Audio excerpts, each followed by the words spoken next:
గజం కేవలం 500 రూపాయలతో 1210 గజాల భూమి కేవలం 6 లక్షలు మాత్రమే.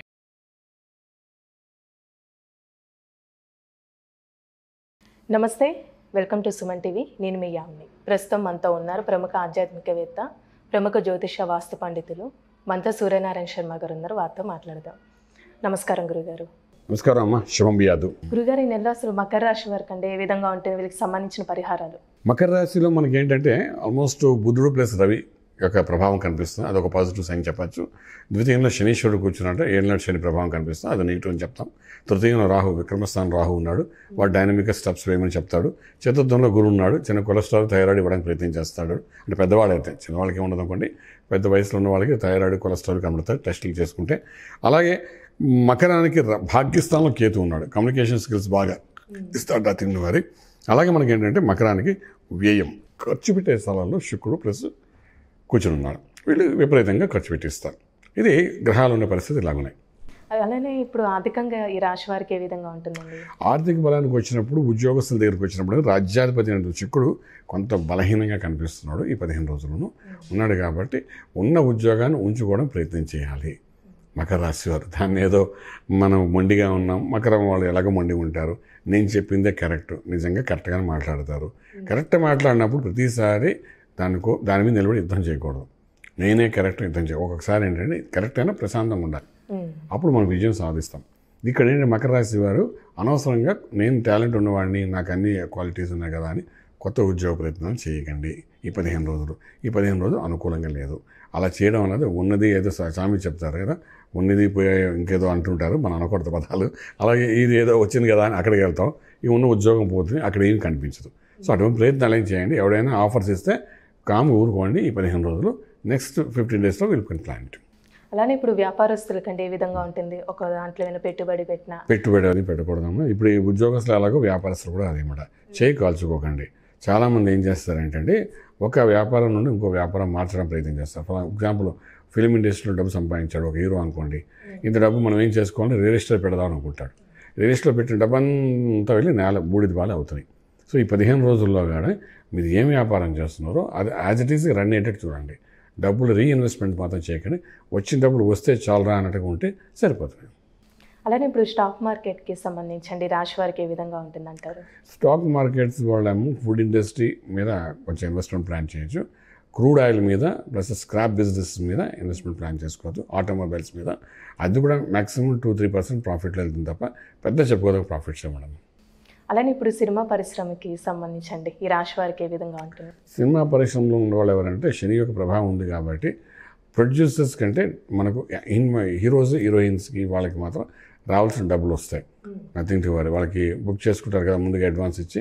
సో అటువంటివన్నీ వాళ్ళకి వస్తాయి, వాళ్ళకి వరీ అవ్వట్లేదు. ఫైనాన్షియలీ స్ట్రాంగ్ అవుతారు. ఇది ఫైనాన్షియల్ వీక్ ఎవరెవరంటే ప్రొడ్యూసర్స్ అవుతారు.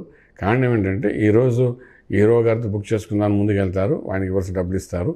ఆ తర్వాత ఈ హీరోతో కాదు వేరే ఎవరితో చేయాలి, సో ఈ ప్రోగ్రామ్ క్యాన్సిల్ అయినట్టుగా ఒక ఫీలింగ్ వస్తుంది. ఇచ్చిన డబ్బులు ఎలాగ రావు. ఆ హీరో గారితో మొహమాటం కోసం నేను నెక్స్ట్ మూవీస్ ఏమంటే దానికి అడ్వాన్స్ అనుకోండి, ఈ మూవీలో మీరు ఉండంటే ఇలాంటి కన్ఫ్యూజన్ చేస్తూ ఇబ్బంది జరుగుతుంది. కాబట్టి ఈ 15 రోజులు ప్రొడ్యూసర్స్ జేబులో డబ్బులు తీయకండి, జాగ్రత్త ఆలోచించండి, పాత బాకీలు తీర్చండి, కొత్త వాటికి మాత్రం ఇనిషియేట్ చేయకండి. అలానే ఇప్పుడు రాజకీయ నాయకుల కంటే వీళ్ళకి ఏ విధంగా ఉంటుంది? రాజకీయ రంగంలో ఉండే వాళ్ళకి ఏంటంటే ఒక ప్లానింగు, ఒక ప్రజలకు సంబంధించిన సంక్షేమ కార్యక్రమాల గురించి చెప్పుకుంటూ వెళ్తారమ్మా, మంచి గౌరవం పెరగడానికి. సో ఏ సంక్షేమ కార్యక్రమం నుంచి మీరు మాట్లాడడానికి వెళ్ళినా కూడా దాని యొక్క ఫలితం అనేది జీరోలా కనబడుతుంది.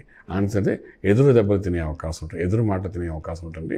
అంచేత 15 రోజులు ప్రజల్లోకి వెళ్ళకుండా కెమెరా ముందు ఇప్పుడు నేను కూర్చొని మాట్లాడినట్టుగా కెమెరా ముందు డైలాగులు కొట్టండి పర్వాలేదు, కానీ ప్రజల దగ్గరికి వెళ్ళారు అంటే ఖచ్చితంగా ఏ పార్టీ అయినప్పటికీ కూడా మాట అంటే గ్రహాన్ని బట్టి చెప్తున్నాం, అంటే రాశిని బట్టి చెప్తున్నాం కదా, వాటి వాడిని కొంత అవమానపడే అవకాశం అయితే కనిపిస్తూ చెప్పగలుగుతాం. అలానే ఇప్పుడు వివాహ ప్రయత్నాలు చేస్తున్న వాళ్ళకి కానీ వైఫ్ అండ్ హస్బెండ్ రిలేషన్షిప్ అనేది అసలు ఏ విధంగా ఉంటుంది? ఇక్కడ కుజుడు యొక్క తత్వం, రవి యొక్క తత్వం కూడా 2-6 తారీఖున మొదలవుతాయి అక్కడ. సో అక్కడ నుండి డిస్టర్బెన్స్గా ఉంటాయి. మ్యారేజ్ ప్రయత్నాల్లో కూడా అంత పాజిటివ్గా లేదు. అలాగే వైఫ్ అండ్ హస్బెండ్ విషయంలో కూడా ఇనిషియేటివ్ గొడవ మనతోనే మొదలవుతుంది.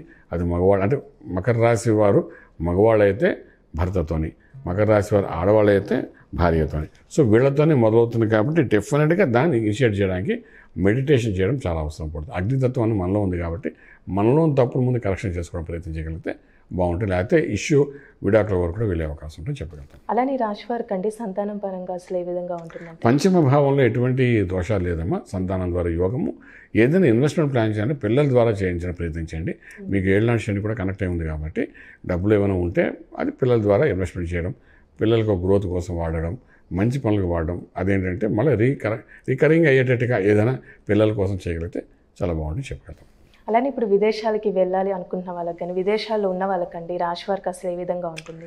కొంచెం కష్టకాలంగానే చెప్పొచ్చు విదేశాలు ఉన్న వాళ్ళకైనప్పటికీ కూడా. ఎందుకంటే స్ట్రెస్ ఎక్కువ ఉంటుంది. 7 నాటి శని ప్రభావం ఎక్కువ ఉంది కాబట్టి స్ట్రెస్ ఉంటుంది. డైనమిక్గా పని చేయాలనుకుంటారు. స్ట్రెస్తో కూడిన డైనమిక్ పని చేయాలి. దాని రెండింటికి వాళ్ళు రెడీ అవ్వగలిగితే మాత్రం కొంచెం పర్వాలేదు. ఏదైనా ఇనిషియేట్ చేసుకోకుండా ఉంటే బాగుంటుంది 15 రోజుల్లో. అది లేనిపోని ఎక్స్ట్రా స్ట్రెస్ తీసుకోకుండా ఉండాలి. అలానే ఈ రాశి వారికి లక్కీ నెంబర్ అంటే ఏంటండి? లక్కీ నెంబర్ మనకు ఇక్కడ చూసుకుంటే నెంబర్ 6 పాజిటివ్గా పనిచేస్తానమ్మా. బేస్డ్ ఆన్ దాట్ ఏదైనా తీసుకోవాలంటే 6 నెంబర్ జూన్ పెట్టుకుని, అంటే మనం అన్నట్టు ఫిబ్రవరి 6వ తారీఖు బాగుంది, డే 6 కాబట్టి అలా ప్లాన్ చేసుకుంటే సరిపోతుంది. అలానే ఇప్పుడు ఆరోగ్యం పరంగా ఈ రాశి వారికి ఏ విధంగా ఉంటుంది? ఆరోగ్యం అంటే ఈ రాశిలో మనకు కుజుడు రవి తత్వం కనబడుతుంది కాబట్టి కొంచెం బ్లడ్ రిలేటెడ్ బీపీ షుగర్స్ పెరిగే అవకాశం ఉంటుంది. అదే షార్ట్ టెంపర్తో మాట్లాడడం వలన ఫ్రస్ట్రేషన్స్ అనుకొని నరాలకు సంబంధించిన సమస్యలు వచ్చే అవకాశం ఉంటుంది. వీటన్ని మెడిటేషన్తో సంబంధించిన వ్యవహారం. సో వీళ్ళు చేసుకోవాల్సింది ఏంటంటే బేసిక్గాను ఈ యొక్క కోపాన్ని, ఆవేశాన్ని ఇవన్నీ కంట్రోల్ చేయడానికి అగ్నితత్వం అనేది చల్లార్చుకోవాలి. దానికి అంటే మంత్ర సాధన, చంద్ర సంబంధమైన మంత్ర సాధన చేయాలి. చంద్రుడు అంటే ఎవరు పూజించరు, కానీ చంద్రుడు సంబంధించిన ఎవరు అంటే చండీ అమ్మవారు.